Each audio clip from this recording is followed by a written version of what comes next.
శారీరక, మానసిక, ఆధ్యాత్మిక వికాసానికి తోడ్పడే అద్భుత సాధనం యోగా. ప్రపంచానికి యోగాను బోధించిన ఘనత భారతదేశానిదే. జూన్ 21న అంతర్జాతీయ యోగా దినోత్సవం. ఈ సందర్భంగా చిత్రాల్లో కనువిందు చేసిన యోగా సాధన చూద్దాం. యోగా సాధన అంశంపై పతంజలి మహర్షి లక్షకు పైగా యోగ సూత్రాలను ప్రతిపాదించారు. వాటిని ఎందరో సాధకులు సంక్షిప్తం చేస్తూ నవీన సమాజానికి తగిన యోగాసనాలను, ధ్యాన మార్గాలను సూచించారు. వీటిని తూచా తప్పక పాటించిన వారి తీరే మారిపోతుందని పెద్దల మాట.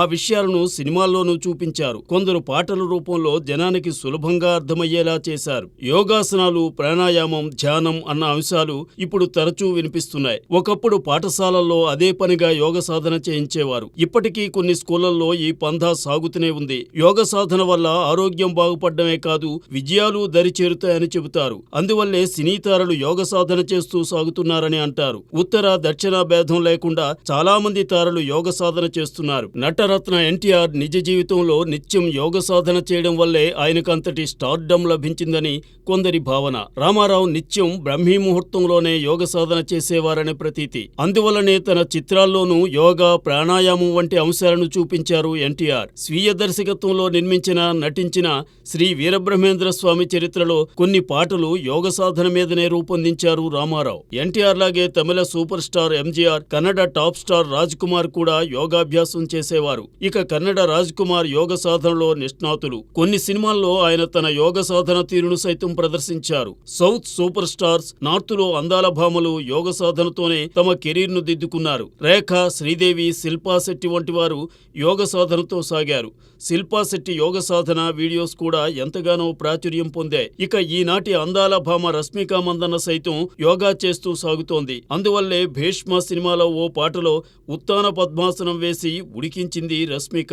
ఇలా ఎందరో సినిమా తారలు, క్రీడాకారులు, ఉద్యోగస్తులు, విద్యార్థులు తదితరులు తమ వృత్తిలో రాణించడానికి యోగ సాధననే అనుసరిస్తూ ఉండడం విశేషం. ప్రతి ఏటా జూన్ 21న అంతర్జాతీయ యోగా దినోత్సవం సాగుతోంది. భవిష్యత్తులో మరెందరో యోగ సాధనతో పయనిస్తూ తమ జీవితాలను చక్కదిద్దుకుంటారని ఆశిద్దాం. కల్కిలో భాగం కావడాన్ని గొప్ప గౌరవంగా భావిస్తున్నారని అమితాబ్, నాగ్ అశ్విన్ కల్కిని అద్భుతంగా ప్రజెంట్ గా చేశారని కమల్ హాసన్ అంటున్నారు. ఇక అమితాబ్, కమల్ వంటి లెజెండ్స్ తో వర్క్ చేయడం కలకు మించిన విషయమని ప్రభాస్ చెప్పాడు.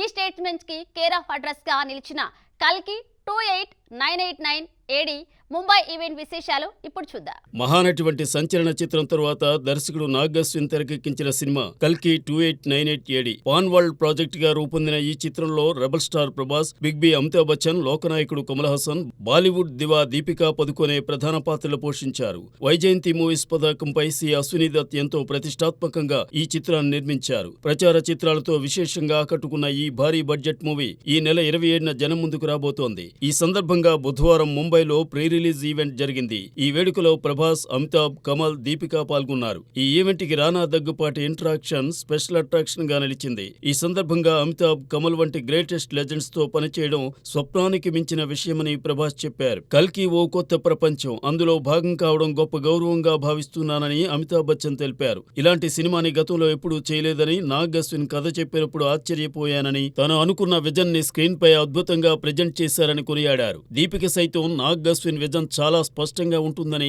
సినిమాను అద్భుతంగా తీశారని ప్రశంసించారు. నాగ్ అశ్విన్ తన గురువు బాలచందర్లా సాధారణంగా కనిపించే అసాధారణ మనిషి అని కమల్ హాసన్ తెలిపారు. ఇందులో బ్యాడీగా చేశానని, ఫస్ట్ లుక్ చూసి సర్ప్రైజ్ అయినట్టే సినిమా చూసి కూడా సర్ప్రైజ్ అవుతారని కమల్ చెప్పారు. అమితాబ్, కమల్, ప్రభాస్, దీపిక నలుగురు ఇక్కడ ఉండటం, అందరి సమక్షంలో ఈ ఈవెంట్ జరుపుకోవడం చాలా ఆనందంగా ఉందని అశ్విని దత్ తెలిపారు. మరి హేమాహేమీల అపూర్వ కలయికలో రూపొందిన కల్కి ఏ స్థాయి విజయాన్ని సాధిస్తుందో చూడాలి. అయితే సాయి పల్లవి లేదంటే కీర్తి సురేష్ అంటున్నాడట న్యాచురల్ స్టార్. ఈ ఇద్దరిలో ఏ ఒక్కరు సెట్ అయినా సరే హ్యాట్రిక్ లోడింగ్ అనుకోవాల్సిందే. ఇంతకీ ఎవరి డైరెక్షన్ లో ఈ మూవీ రాబోతుందో తెలుసా? What the story? Nithya Menen, Samantha, Nivetha Thomas, Sai Pallavi, Keerthy Suresh ఇలా 5గురు కథానాయకులతో 2 సార్లు జట్టు కట్టాడు నేచురల్ స్టార్ నాని. ప్రస్తుతం సెట్స్ పై ఉన్న సరిపోదా శనివారం కోసం ప్రియాంక అరుల్ మోహన్ తోనూ అదే బాట పట్టాడు. చిత్రీకరణ తుది దశకు చేరుకున్న ఈ క్రేజీ ప్రాజెక్ట్ ఆగస్టు 29న తెరపైకి రాబోతోంది. ఇదిలా ఉంటే ఇప్పటి వరకు ఏ కథానాయకిని మూడోసారి రిపీట్ చేయని నాని త్వరలో పట్టాలెక్కనున్న సినిమా కోసం ఆ ముచ్చటికి స్థానమిస్తున్నాడట. సరిపోదా శనివారం పూర్తయ్యాక సుజీత్ డైరెక్షన్ డైరెక్షన్ లో ఓ యాక్షన్ ఎంటర్టైనర్ చేయబోతున్నాడు నాని. ఇందులో హీరోయిన్ పాత్రకి ఎంతో ప్రాధాన్యం ఉందట. అందుకే యాక్టింగ్ స్కిల్స్ తెలిసిన నాయిక వైపు మొగ్గు చూపుతున్నారట. కుదిరితే సాయి పల్లవి లేదంటే కీర్తి సురేష్ అన్నట్టుగా కాంబినేషన్ లెక్కలు వేసుకుంటున్నారట. ఎంసీఏ శ్యామ్ సింగ్ రాయ్ తో పల్లవి కాంబోలో అలరించిన నాని నేను లోకల్ దసరాలో కీర్తి సురేష్ తో వినోదం పంచాడు. సో ఏ ఒక్కరు జోడీ కుదిరినా హ్యాట్రిక్ లోడింగ్ అనుకోవాల్సిందే. చివరాఖరికి ఈ ఇద్దరిలో ఎవరు కన్ఫర్మ్ అవుతారో తెలియాలంటే కొన్నాళ్లు వేచి చూడాల్సిందే. రచన నటన కలగలిపి సాగారు పరుచూరు వెంకటేశ్వరరావు. జూన్ 21న పరుచూరు వెంకటేశ్వరరావు 80 ఏళ్లు పూర్తి చేసుకుంటున్నారు. ఈ సందర్భంగా విశేష చెప్తూ చిత్రసీమలో పరుచూరి అగ్రజుడు సాగిన తీరును చూద్దాం. తెలుగు చిత్రసీమను తమ కలం బలంతో ఏలిన వారెందరో ఉన్నారు. వారిలో పరుచూరి బ్రదర్స్ స్థానం ప్రత్యేకమైంది. అన్నదమ్ములు పరుచూరి వెంకటేశ్వరరావు, పరుచూరి గోపాలకృష్ణ 4 దశాబ్దాలుగా కలిసి రచన సాగిస్తున్నారు. ఇద్దరూ నటనలోనూ రాణించారు. ఈ అన్నదమ్ములకు పరుచూరి బ్రదర్స్ అని నామకరణం చేసిన వారు నటరత్న ఎన్టీఆర్. పరుచూరి బ్రదర్స్ టైటిల్ తో వారు రచన చేసిన తొలి చిత్రం ఎన్టీఆర్ నిర్మించి నటించిన అనురాగదేవత. ఏ ముహూర్తాన ఎన్టీఆర్ ఈ సోదరులను ఆశీర్వదించారో కానీ ఆ తరువాత ఈ అన్నదమ్ముల కలం బంగారు పంటలు పండించింది. టాలీవుడ్ టాప్ హీరోస్ అందరికీ హిట్స్ అందించారు పరుచూరి బ్రదర్స్. వీరిలో అగ్రజుడైన పరుచూరి వెంకటేశ్వరరావు సెంటిమెంట్ పండిస్తూ రచన చేయడంలో తనకు తానే సాటి అనిపించుకున్నారు. నటనలోనూ తనదైన బాణీ పలికిస్తూ సాగారు వెంకటేశ్వరరావు. రచనతో భళా అనిపించుకున్న పరుచూరి బ్రదర్స్ నటనలోనూ భలేగా సాగారు. దర్శకత్వంతోనూ కొంతకాలం సాగారు. అన్నదమ్ములు కలిసి కాయ్ రాజా కాయ్, శ్రీకట్నలీలలు, భలే తమ్ముడు, సర్పయాగం, మరో క్విట్ ఇండియా, సింగన్న వంటి చిత్రాలకు దర్శకత్వం వహించారు. టాప్ స్టార్స్ శోభన్ బాబు, బాలకృష్ణతోనూ సినిమాలు తెరకెక్కించారు. శోభన్ బాబుతో పరుచూరి బ్రదర్స్ డైరెక్షన్ లో రూపొందిన సర్పయాగం, బాలకృష్ణ హీరోగా వారు రూపొందించిన భలే తమ్ముడు అభిమానులను అలరించాయి. అప్పటి యువ దర్శకులు ఎందరికో పరుచూరి బ్రదర్స్ రచన దన్నుగా నిలిచింది. పరుచూరి బ్రదర్స్ రచనతో రూపొందించిన చిత్రాల స్ఫూర్తితో యువ రచయితలు సాగుతూ ఉండడం విశేషం. నట సామ్రాట్ ఏఎన్ఆర్ హీరోగా రూపొందిన నవలా చిత్రాల్లో బంగారు కలలు ఒకటి.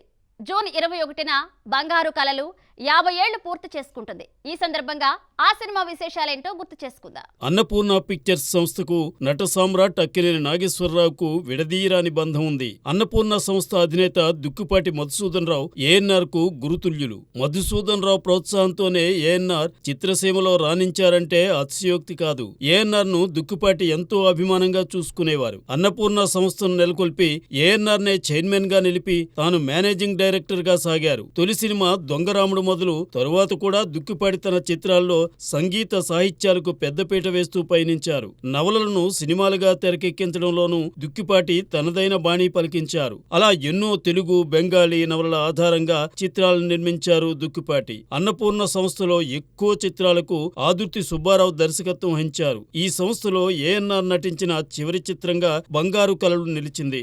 ఎద్దనపూడి సులోచనారాణి బంగారు కలలు నవల ఆధారంగా ఈ సినిమా తెరకెక్కింది. ఈ చిత్రం కథాంశం ఏఎన్ఆర్ అంతకు ముందు నటించిన అంతస్తులను గుర్తు చేస్తుంది. కానీ ఇందులో పలు మలుపులతో కథ వేరే తీరుగా సాగింది. బంగారు కలల్లో తండ్రి కారణంగా జన్మించిన అమ్మాయి కోసం హీరో పలు పాట్లు పడతాడు. ప్రేమించిన అమ్మాయికి దూరం అవుతాడు. దారి తప్పిన తండ్రి కూతురి జీవితం బాగు కోసం తప్పిస్తాడు. ఆమె వేరే వ్యక్తిని పెళ్లాడి అతని కారణంగా హింసకు గురవుతుంది. చివరకు నర్సుగా మారి జనానికి సేవలు చేయాలని ఆశిస్తుంది. ఇదంతా తెలిసిన నాయిక హీరోతో కలిసిపోవడంతో కథ ముగుస్తుంది. ఏఎన్ఆర్ రోజులు మారాయితో తొలిసారి తెరపై తలుక్కుమన్న ప్రఖ్యాత నటి వహీదా రెహమాన్ చాలా ఏళ్ల తర్వాత నటించిన తెలుగు చిత్రంగా బంగారు కలలు నిలిచింది. ఇందులో హీరోకు జోడీగా లక్ష్మి నటించారు. మోదుకూరి జాన్సన్, గోపి మాటలు రాశారు. ఎస్ రాజేశ్వరరావు సంగీతం సమకూర్చగా దాశరథి, ఆత్రేయ, కొసరాజు పాటలు పలికించారు. 1974 జూన్ 21న విడుదలైన బంగారు కలలు రంగుల్లో రూపొంది ఆకట్టుకుంది.